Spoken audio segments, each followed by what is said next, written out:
करने जा रहे हैं चैप्टर कौन सा, हेल्थ एंड हाइजीन। बच्चों हेल्थ और हाइजीन की अब बात कर रहे हैं। अगर आप लोग ये वीडियो देख रहे हैं बच्चों, तो अगर आप हेल्दी नहीं रहोगे तो how you are able to see ना, इसीलिए हेल्थ तो बहुत इंपॉर्टेंट है आपके साथ। और जब हेल्थ की हम बात करेंगे तो अगर हम लोग हाइजीन का ध्यान नहीं रखेंगे, साफ सफाई का ध्यान नहीं रखेंगे, तो हेल्थ कैसे होगी। तो इस चैप्टर में हम लोग यही सब कवर कर रहे हैं। लेकिन फर्स्टली हम लोग कवर कर रहे हैं कि हेल्थ का मीनिंग क्या है, what do you understand by the health. अगर किसी से हेल्थ पूछो क्या है कोई हेल्थ, तो कहते कोई बीमारी ना हो तो हेल्थ है, हम हेल्दी हैं। लेकिन केवल बीमारी का ना होना, डिजीज का ना होना और ये कहलाए कि पर्सन इज बी हेल्दी, तो ये नहीं है। हेल्थ की एग्जैक्ट डिफाइन WHO की तरफ से आई है। That WHO, that one is the world health organisation, has given the define of disease health, state of complete physical, mental and social well-being. Social well-being. Okay. Not merely the absence of disease.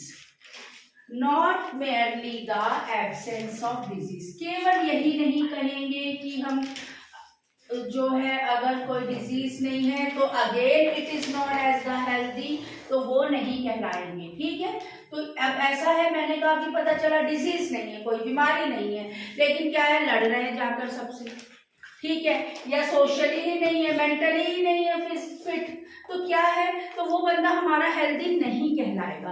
Healthy person तभी कहलाएगा a state of complete physical, mental and social wellbeing, not merely the absence of disease.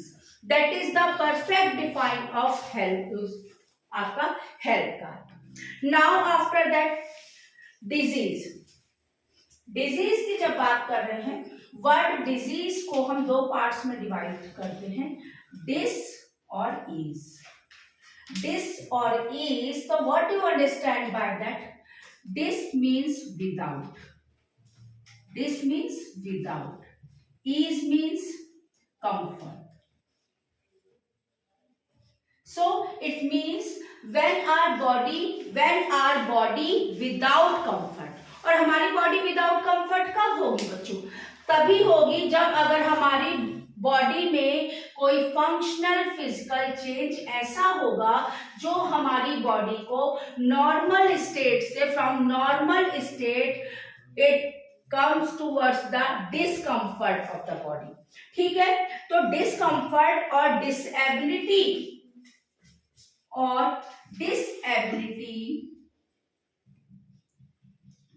in a body of a person,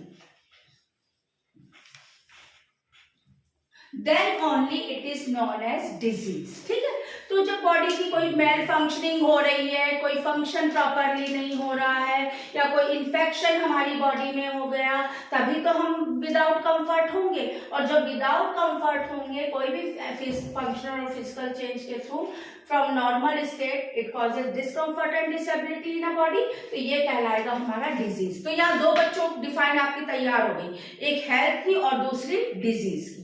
अब in disease को हम दो category में सबसे पहले divide करते हैं। What are these two categories of the disease? One is the communicable and other one is the non communicable disease. Communicable and non communicable. So what do you understand by the communicable and the non communicable? communicable देखो नाम से सुनो, कम्युनी यानी कि communicate होना, एक से दूसरे के संपर्क में आना। तो कम्युनिकेबल यानी कि the disease which has been spread from one person to another. और वन पर्सन टू अनदर, किस तरह के person to another? That one is the from disease person to, from disease person to healthy person. Okay, so the disease which has been transferred from diseased person to healthy person, that is known as the communicable disease. Non-communicable, which are not spread from healthy person not spread from diseased person to healthy person. ठीक है, तो communicable जब हम बता रहे हैं कि फैल रही है, स्प्रेड हो रही है आपकी डिजीज से नॉर्मल पर्सन में, तो आखिर इसको फैलाने के लिए, इसको स्प्रेड करने के लिए भी तो कुछ होगा ना, कि आखिर हाउ दे स्प्रेड। तो इसके लिए स्प्रेड कैसे हो रहा है उसकी बात मैं करूंगी नाउ। इसका बेटा स्क्रीनशॉट लेना हो तो ले लीजिए आप लोग। नाउ कम्युनिकेबल डिजीज के लिए यहाँ पर दो चीजें बच्चों आ रही हैं। क्या आ रहे हैं? दो टर्म्स आ रही हैं। One is the pathogen and other one is the vector. मैंने आपको देखिए तीन डिफरेंस करवा दिए अभी। तीसरा ये डिफरेंस है, पहला मैंने करवाया हेल्थ और डिजीज का, दूसरा बताया कम्युनिकेबल नॉन कम्युनिकेबल का।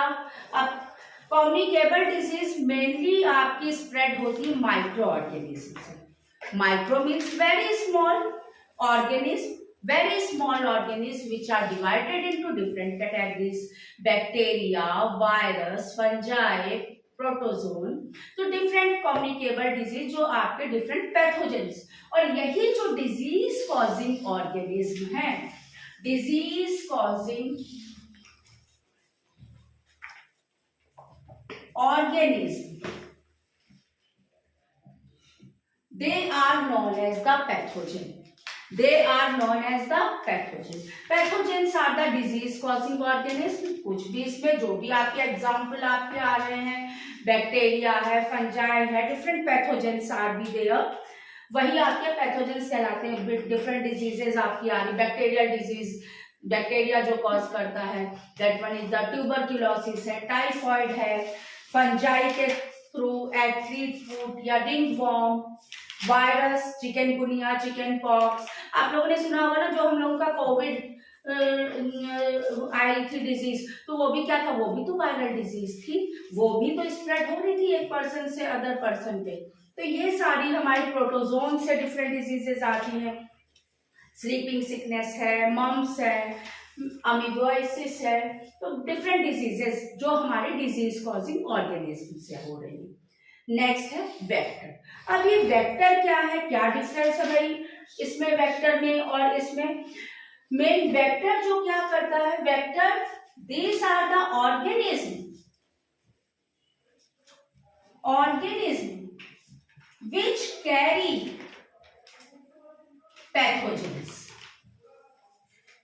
carry pathogens from one person to other। अब यहाँ पर बच्चों एक एग्जाम्पल पता है, इस जगह पे बच्चे हमारे बहुत गलत लिखते हैं, इस चीज को बहुत ध्यान दीजिएगा। पैथोजेन की organism transmitting pathogen from one two another, इसको देखिए कैसे।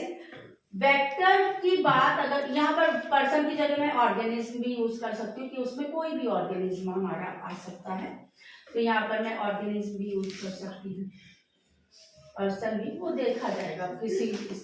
अब यहाँ पर देखो, जैसे हम लोग कहते हैं ना मलेरिया, अगर किसी से भी हम पूछें तो क्या बताएगा वो, मलेरिया कैसे होता है। आप लोगों ने भी बचपन से पढ़ा होगा, तो सब कहते हैं फीमेल एनोफिलिस, वो बिल्कुल गलत आंसर है।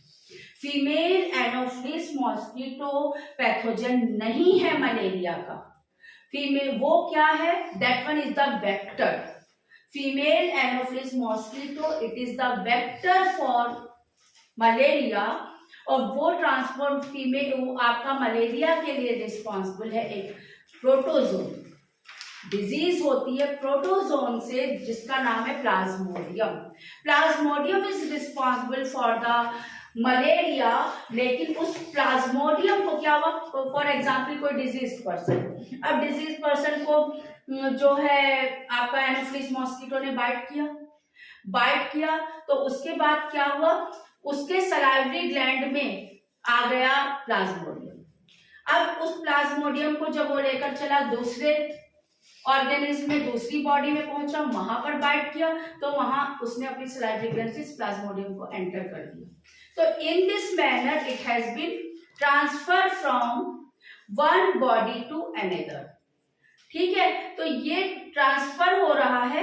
अब मुझे पता नहीं अभी मेरा कितने मिनट का वीडियो बन गया होगा, अगर ज्यादा लंबा हो गया तो इसको अभी मैं ब्रेक करूंगी। अभी मैंने आपको पैथोजन और वेक्टर का बता दिया, यहाँ आपने समझा वेक्टर पैथोजन को लेकर चल रहा है एक बॉडी से दूसरी बॉडी में। नेक्स्ट टर्न पे हम इसको कंटिन्यू करेंगे बेटा कि कैसे ये स्प्रेड हो रहा है। कुछ मेथड होते हैं, direct method, indirect method, we will continue in the next turn. तो इस पार्ट को फिलहाल जितने मैंने डिफरेंसेस बताए, जितनी चीजें बताई हैं, उनको याद करिएगा, लर्न करिएगा। थैंक यू बच्चों।